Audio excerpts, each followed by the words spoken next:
Let's look at an example where we're trying to solve an absolute value equation, but where there's absolute values of variable expressions on both sides of the equation.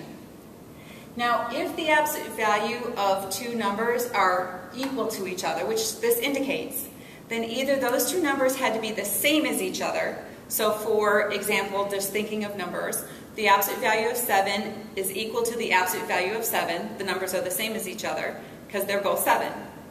Or the numbers could be the opposite of each other. See, if I put the absolute value of 7 on one side and the absolute value of negative 7 on the other side, simplifying them, absolute value of 7 is 7, absolute value of negative 7 is also 7. It's still a true inequality. Well, we want to shadow that thought process when we set up our two equations without the absolute values that then would allow us to solve these.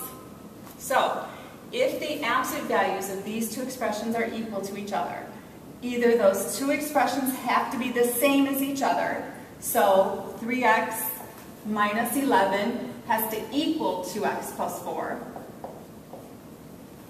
or one of them has to equal the opposite of the other. So we'll write the 3x minus 11 is equal to the opposite of, so put a minus down for the opposite of, open parentheses, the 2x plus 4. Now we've rewritten an equivalent compound example here that will help us solve this absolute value equation. On this first equation, we're going to need to remove our parentheses. So we have 3x minus 11 is equal to negative 2x minus 4.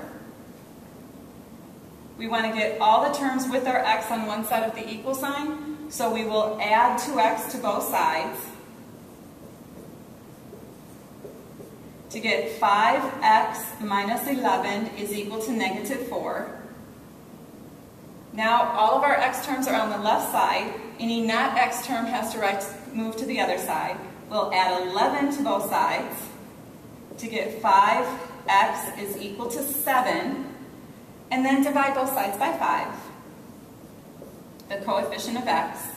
We get x is equal to 7/5. Or our x could also be the requirement where the two expressions would be equal to each other. So let's solve this.